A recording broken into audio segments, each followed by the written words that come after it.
Bonjour à toutes et à tous, vous écoutez Cinécast. Salut Thibaut. Salut Guillaume. Aujourd'hui on vous parle de l'affaire Coligny, un film allemand de Marco Kreuze-Painter avec Elias Mbarek, Alexandra Maria Lara et Henner Lauterbach et Franco Nero. Et Franco Nero, c'est important. Faut le dire. Parce que Franco Nero, c'est Django quand même. Hein. Ça parle de quoi ? C'est pas n'importe qui. Oui, mais ça parle de quoi ? Ça parle de Fabrizio Coligny, qui a assassiné Hans Meyer. Qui est Hans Meyer ? C'est un industriel de la haute société allemande. C'est ça le pitch. Mais concrètement, c'est un peu un assassinat bizarre parce qu'ils n'ont pas vraiment de choses en commun. Enfin, il y en a qui a sans casier judiciaire ou quoi que ce soit, donc la police ne comprend pas trop. Et surtout, ils refusent de parler, ils refusent de coopérer. Et en enquêtant sur le dossier un peu, l'avocat découvrira le plus gros scandale juridique de l'histoire allemande. Rien que ça, mesdames et messieurs, je propose qu'on écoute un extrait de la bande-annonce.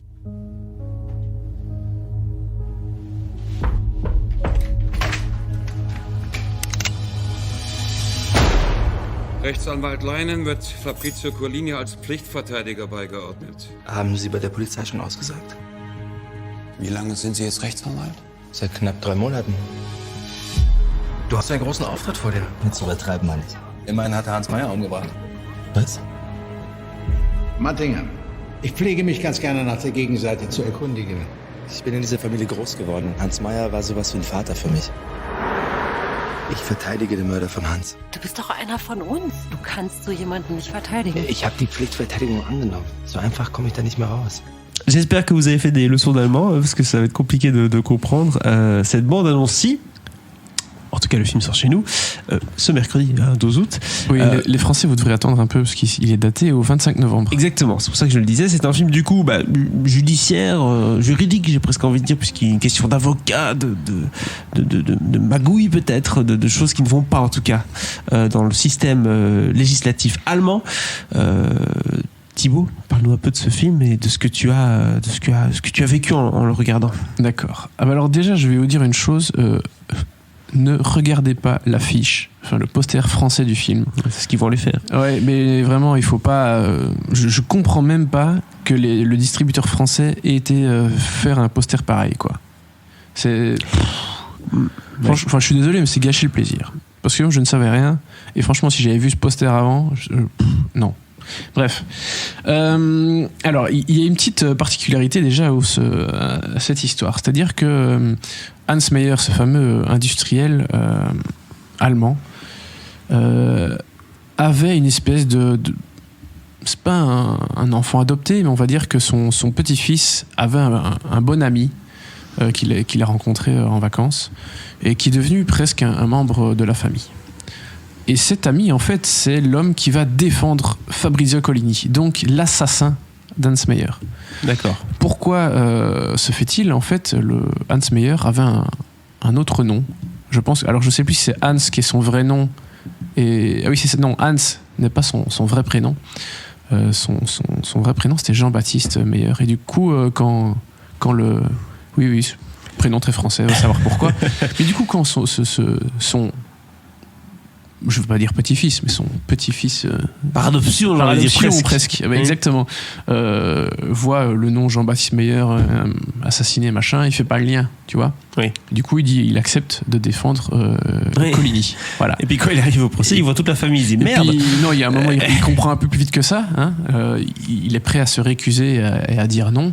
Et puis voilà, il y a quelque chose qui fait qu'il va quand même décider de défendre l'assassin de son grand-père d'adoption, on va dire. Et effectivement, le personnage de Coligny, incarné par Franco Nero, illustre acteur italien, refuse de parler à quiconque, à la police, à son avocat. Voilà. Donc, il est prêt à accepter n'importe quelle conséquence, quelle que soit l'issue du procès. Mm-hmm.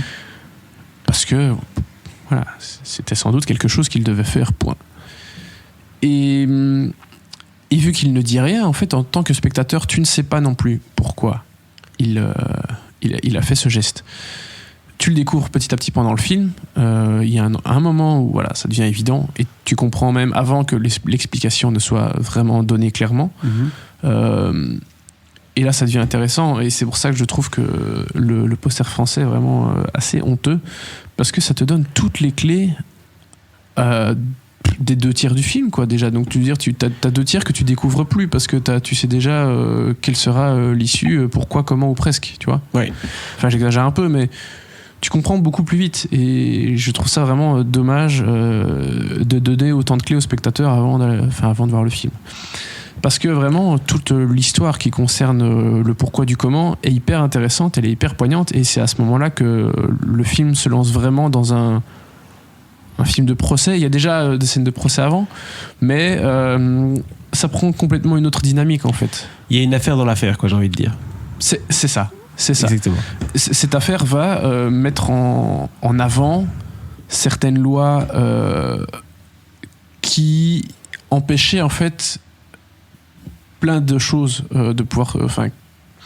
À cause de cette loi, il était impossible d'arriver à certaines choses judiciairement parlant. Blocage, voilà, exactement. il y avait des blocages juridiques. Et donc toute cette affaire révèle un peu tout cela. Affaire qui n'est pas vraie, d'ailleurs. On pourrait croire, hein, mais... On pourrait y croire, effectivement, on y mais a cru. c'est un film qui est tiré d'un roman écrit par, je ne sais plus, Ferdinand von Schirach. Voilà, donc, tiré d'un roman, on ne dirait pas, en effet. Hein. C'est vrai que sur le poster ou même le synopsis ou quoi que ce soit, on a l'impression que c'est vraiment un film historique. C'est pas le cas. On est bien dans un film adapté parce qu'il y a certains éléments dans l'histoire qui sont vrais, mais ça c'est plutôt dans le cas juridique, on va dire. C'est pas dans le cas précis de cet assassinat-là, c'est justement dans le couac dans le couac, on va dire ça comme exactement, ça. Exactement.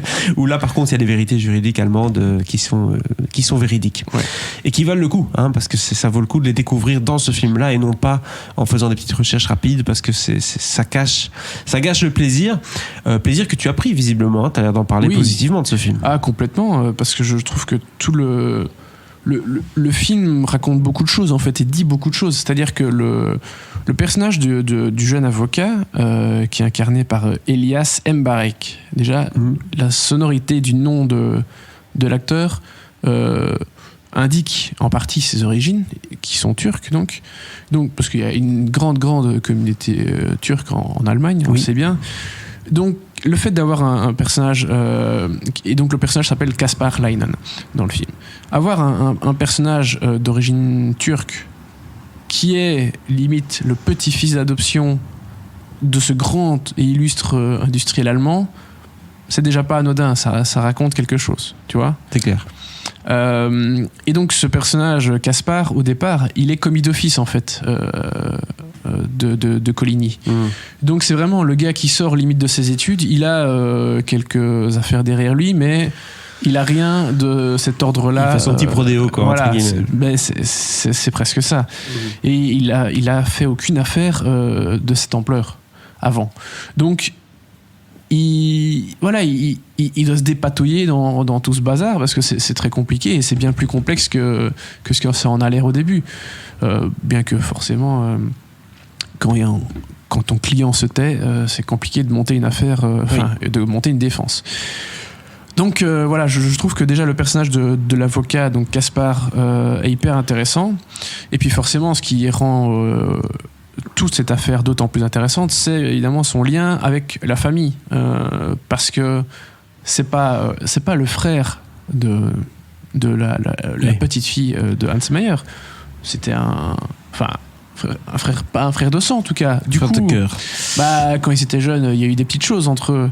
Et puis il y a donc qui s'appelle Johanna. Elle avait un frère qui est décédé.